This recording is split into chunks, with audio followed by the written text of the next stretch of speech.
What's going on, people? This is Shaw Harrison. Today is another YouTube video where I sit down with a creator, entrepreneur, and we kind of talk about how does she do what she does. So today I have Chiquita, and today we're going to talk about how does she make money using Facebook Reels, right? Right. So for the people that don't know you, how long have you been doing hair? I've been doing hair full time since 2015, so about, what's that, 7, almost 8 years. Okay. And how long have you been putting up videos on Facebook? On Facebook, I would say maybe, I just really started this year putting videos on Facebook. I was starting putting Facebook videos on Instagram. That was what I was doing initially. Okay. And then I started putting them on Facebook here and there. So, okay. Basically this year. Okay. So, all right. So what made you, just to add some context to the conversation, what made you decide to start, switching over from Instagram to Facebook? The views and the likes and the comments were way higher on Facebook. I was reaching way more people on Facebook than I was on Instagram. And I've been on Instagram since Instagram started. So okay. I was like, oh, okay, well, I'm doing better over here. So let me focus on this side more. Okay. Okay. So I guess the question to kind of really start this off is, not to be pocket watching, but I feel like you said this already on Facebook before, but how much money do you make on an average per month? On an average, I would say about $2,500. $2,500? Mm-hmm. Okay. Every month on Facebook, and on Instagram, I make about $100.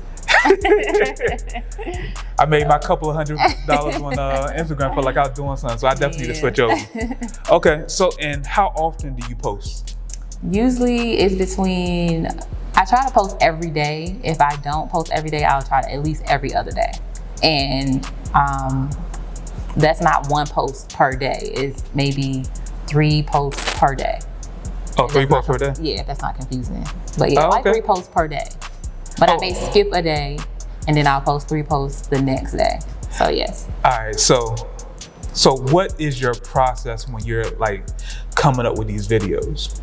I post what I'm doing, how I'm doing it. Because usually there's a technique to, like, I may be showing different techniques. So I'll show what client this technique may work on, what products I'm using for that client. So I just record the whole process. And during that process, I may switch the recording. I may do just a regular recording. Then I may do a slow-mo part. And then I may do time lapse. So that's, I try to make at least 5 videos per client. And you're recording every client? Every client, I record every client. Then you should probably have more content than this. I do, I just don't post all of it. I have a lot of content. It's just sitting there. Like now when they changed the music, so I can't use certain songs. So I'm gonna have to take that time and do a voiceover or find the music that Facebook provides to put over my song. And isn't that like industry music too though? Not really. Not all the time. Okay. And if you do, so now if you do use those songs that they put up there that is industry music, they don't, they take a percentage of that money. Oh, really? Yeah. So I try not to use, because I want all my money. All your money. So yeah, so I don't use those songs that they put up there. Okay. Yeah. So, all right, so you're recording every client, you're doing like at least 5 videos per client. Yes. So what are you using to actually film this content that you have? My phone. That's it? That's it. And I have a ring light. That's it. That's all I do is my phone and my ring light. But that's something that I've been doing since I've been doing hair. Because I always, to myself. I feel like all stylists have a ring light right now. Yeah, you have to. I would never post a video without a ring light. So the people that be doing videos of hair and it's like no lights, it just looks. It's horrible. And Facebook is not gonna post, they're not gonna push that video. Really? Yeah. If it's dark or anything, they want quality videos. Yeah. So, yeah. Okay. So what was the moment where you realized that like, yo, I need to stay going on this path? When one of my videos got like 100,000 views in one day. Really? Yeah. And it was just me like showing how to curl some locks. So I was like, oh, well, I'm gonna slide back over to Facebook. And that maybe like the next month is when I started getting paid on Facebook. Really? Yeah. Okay, so before we cut on the camera, you said you get paid a couple of different ways on Facebook. Okay. Break that down for me real quick. So I get paid from Reels. That's just posting the videos, posting the reels that they have, the videos on Facebook. And then I have the ads on Reels, where Facebook puts an ad. You can't control it. You can say you don't want to do it. You can turn it off, but it's no point because it's just free money. On average of that, I get about $700 a month. So it's just an ad that they put up there, and people click on it, you get paid for it. And then stars, that's when people send you money for you to just have for yourself. Do people actually do that? Yeah, they do. How much money you made on stars? I don't make a lot of money on stars, maybe like $2. But because it's like a star is like 99 cents, but Facebook takes a lot of that out. And then I get paid on my business page for paid online events. So tomorrow I'm doing my first paid online event. Explain that, what's that? So basically it's like you can do like I'm gonna do a live video tomorrow basically talking about this. And people pay you to view that live. Okay. Yeah. So you're getting into like courses almost? Yes, because I already have online courses that I provide, but some people don't want to sit and watch that. They want to be able to talk to you, and they may be out of the state, so they want to ask you questions while you're actually doing it. So I'll charge a fee, and then I'll show them what I'm doing, and they'll be able to ask me a question. Okay. Yeah. So do a lot of stylists actually reach out to you in regards to how to make money using Facebook?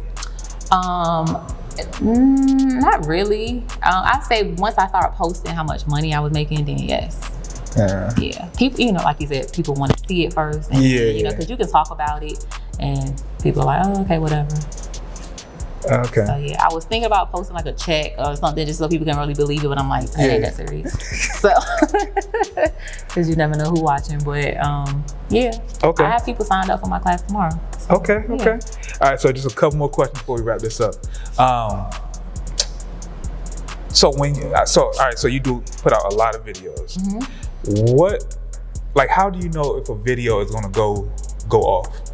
I would say now with me doing voiceovers, they definitely do better than me just putting them song up there. Really? Because some people say they like the sound of my voice. I hate the sound of my voice.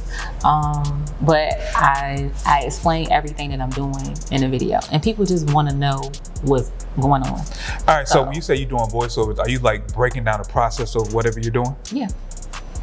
Yep. So I just go through them like, hey, this client came in, she had this going on. I hadn't seen her about 4 months.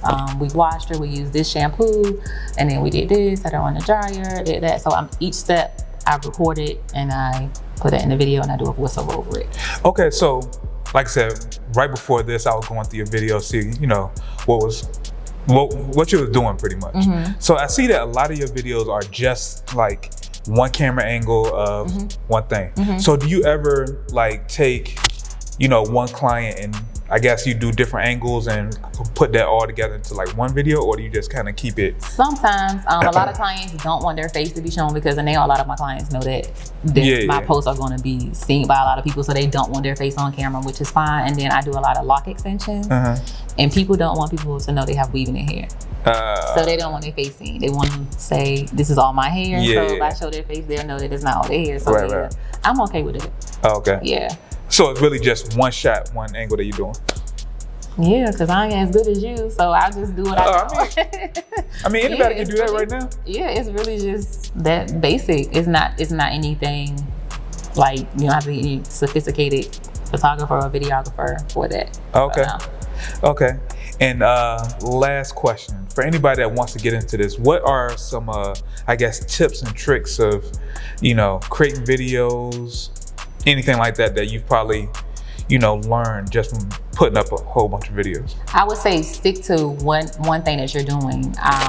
If you go to my page and you go to my reels, you can see that I do locks. Yeah. You're not confused about what's going on. But that's all that you do anyway, right? Yeah, but there are some people that when they say, oh, you're getting paid for reels, they try to post as much as they can to try to get those views up. Yeah. So you don't want to post, okay, today I'm a comedian, today I'm doing locks, tomorrow here's me shopping. You have to stick to one thing. Yeah. And say, if you do hair and you do locks and you do sew-ins and all that, you can put all of that in there. Right. But you don't want to be all over the place with your videos. Yeah. I would definitely say that because I go to some people's page and it's everything. It's everything. So Facebook doesn't know where to put you. Right. So So have a niche. Basically, have a niche.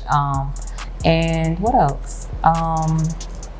Also commenting on, like when someone comments on your post, reply back. Okay. You may not be able to, like, to some of my posts, I have like 5,000 comments, so I can't reply back to everybody, and some of them are just rude, so I don't. But reply back to comments, because that definitely helps. Okay. Yep. And I also copy the URL from my Facebook Reels, and I post it on my Instagram story. So then people will click from my Instagram story and they'll click to my Facebook Reel. Do you actually post the same Reels on Facebook that you have on Instagram, or vice versa? Not all the time now. Oh, okay. Yeah. Depending on if I'm on Instagram, I'll probably use the music on Instagram, because you can use the music on Instagram. Yeah. But on Facebook, you can't use that music. You can use the music, but you just won't get monetized as much for it. Okay. So you don't want to keep getting flagged for using that music. So I just do voiceovers, or I do the original audio that they provide on Facebook. Okay. So. Any other things that you want to provide for the audience? I would say record everything. I feel like in my field, everything that I do can be content. So record your client coming in, record your client leaving out. I record me eating sometimes in between my clients, because people don't think we're supposed to take a break. So I can make content about realizing that your stylist is a human. So we have to take breaks and we have to eat. So I record, and that's content. So just record everything, and then have good lighting. Great lighting is the key for everything. Definitely, because your videos will not do numbers if it's horrible lighting. Nobody wants to watch that. So if you don't have, I don't know about the iPhone and all that difference, but I mean, I use an iPhone and it works good for me. So a good phone, good lighting, and iPhone stand is what I use. An iPhone tripod, and that's it.